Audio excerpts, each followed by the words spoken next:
इस देश में शांति से कैंडल मार्च की नहीं, बल्कि इस देश में क्रांति की ज़रूरत है। जब तक इस देश में क्रांति नहीं आएगी, और क्रांति के लिए हम महिलाओं को ही आगे आना पड़ेगा, क्योंकि हम महिलाओं के साथ अन्याय अत्याचार हो रहा है। तो जितने भी पुरुष भाई हैं, हम उनसे भी ये निवेदन करते हैं कि आप भी हमारे साथ कंधे से कंधा मिला करके इस क्रांति की लड़ाई में सहयोग करें, ताकि और अभी हम लोग 25 तारीख को ज़िले स्तर पे या राज्य स्तर पे या केंद्र स्तर पे हम वो लड़ाई लड़ने के लिए मैदान में आ रहे हैं। तो आप सभी से अनुरोध है, जितने भी लोग हैं, अगर वो कुछ भी करना चाहते हैं महिलाओं के अन्याय के खिलाफ, जो अन्याय हो रहा है उसके खिलाफ, तो हम उनका साथ देने के लिए हमेशा के लिए तैयार हैं। और देश भर के साथियों को ये निवेदन करती हूँ कि आज का जो लाइव 8:30 बजे का था वो अभी स्टार्ट हो गया, आप लोग जुड़ने का कष्ट करें। साथियों, मणिपुर की घटना को लेकर के अगर वर्णन किया जाए, ये बहुत ही शर्मनाक और ही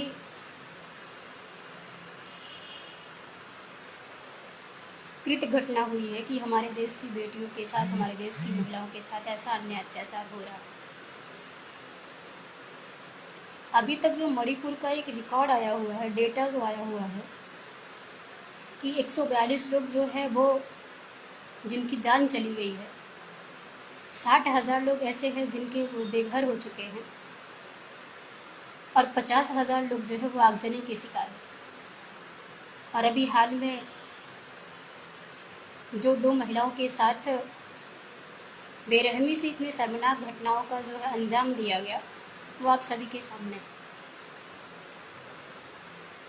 साथियों, कहना और समझाना ये चाहते हैं, बताना ये चाहते हैं कि ऐसा क्यों होता है कि हर बार महिलाओं की अस्मिता पर ही प्रहार किया जाता है।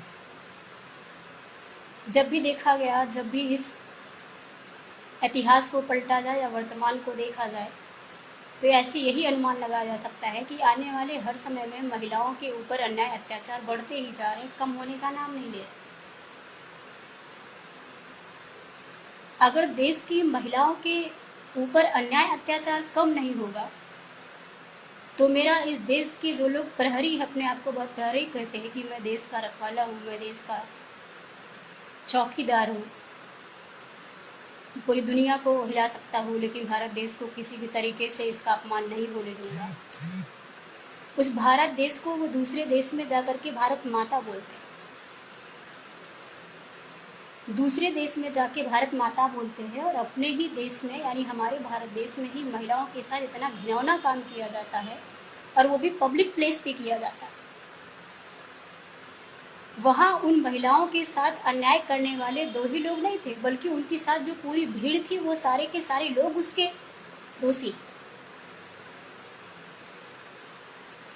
और अगर वो सारे के सारे लोग उनके दोषी है, तो तत्काल प्रभाव से वहाँ की राज्य सरकार को उस पर एक्शन करना चाहिए। अगर तत्काल प्रभाव से राज्य सरकार ने कोई एक्शन नहीं किया है, या वहाँ के जो लोकल लोग हैं उनको मानवीय न्याय नहीं दिया है, या उनके हित में न्याय का फैसला सही से नहीं किया है, इसका ऐसा माना जा सकता है कि राज्य सरकार भी ये नहीं चाहती है कि ऐसा रुके, ये सब रुके।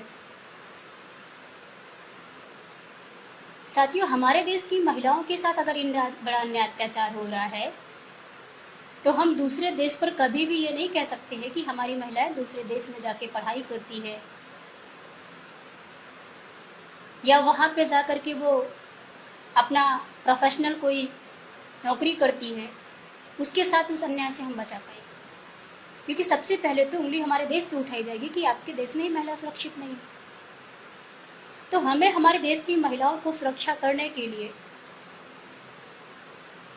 इस देश में शांति से कैंडल मार्च की नहीं, बल्कि इस देश में क्रांति की ज़रूरत है। जब तक इस देश में क्रांति नहीं आएगी, और क्रांति के लिए हम महिलाओं को ही आगे आना पड़ेगा, क्योंकि हम महिलाओं के साथ अन्याय अत्याचार हो रहा है।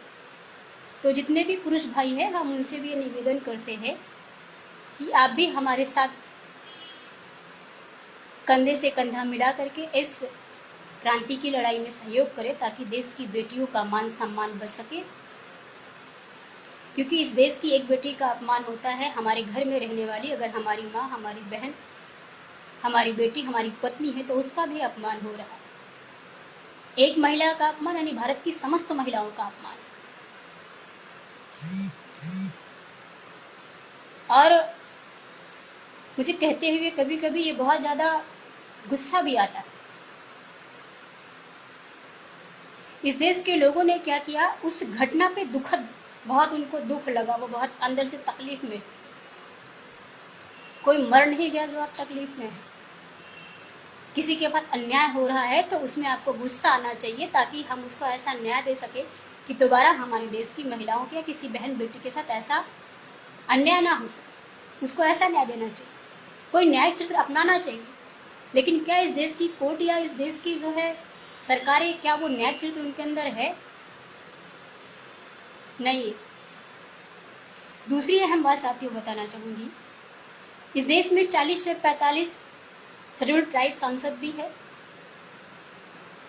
और सबसे बड़ी बात है कि मणिपुर की जो राज्यपाल है वो भी महिला है। और उससे बड़ी बात है कि भारत की जो राष्ट्रपति हैं वो भी महिला है। और उनसे और ज़्यादा बड़ी बात यह है कि जो आपका भारतीय संविधान है उसमें जो अनुच्छेद 15 है, जिसमें धर्म, मूल, वंश, जाति, लिंग और जन्मस्थान के आधार पे किसी के साथ कोई भेदभाव नहीं किया जाएगा, उसी के अंदर 15(3) में महिलाओं और बच्चों को विशेषाधिकार दिया गया। और इसके बाद भी अगर महिलाओं के साथ ऐसा अन्याय अत्याचार हो रहा है तो इससे ज़्यादा शर्मनाक घटना हमारे लिए कुछ भी नहीं है। आप सभी देशवासियों से मेरा यही निवेदन है कि जिस तरीके से हमने देखा था कि निर्भया केस के लिए लोगों ने अपने घरों को छोड़ करके दिल्ली के सड़कों पे निवास करना कबूल किया था उनके न्याय के लिए, या और भी बहुत सारी घटनाएं इस देश में हुई, इसके लिए हमारे लोग पुरजोर पूरी ताकत के साथ लड़ाई लड़े और न्याय के लिए कुछ लोगों को न्याय मिला, कुछ लोग अभी न्याय की प्रक्रिया में हैं। तो आप सभी देशवासियों से ऐसा निवेदन है कि हमें पुनः इस देश में रहने वाली महिलाओं के लिए लड़ाई लड़नी होगी। और उस लड़ाई में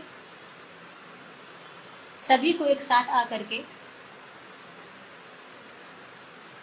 अन्याय के खिलाफ आवाज़ उठाना होगा, ताकि हमारे घर की, हमारे देश की महिलाएं सुरक्षित रह सके। बाकी बहुत ज़्यादा कुछ नहीं कहूँगी, क्योंकि उस घटना के बारे में मैं सबसे ज़्यादा तो मीडिया का धन्यवाद देना चाहती हूँ, क्योंकि मीडिया ने अगर वो दिखाया ना होता तो हम तक सही इन्फॉर्मेशन नहीं आ पाती, सही जानकारी नहीं आ पाती। दूसरी तरफ मीडिया से थोड़ा सा मेरा एक जो है नाराज़गी भी है कि ऐसी घटना को आपने दिखाया तो इससे बहुत सारी बहन बेटियों के अंदर, बहुत सारी महिलाओं के अंदर एक डर का भाव भी पैदा हुआ है।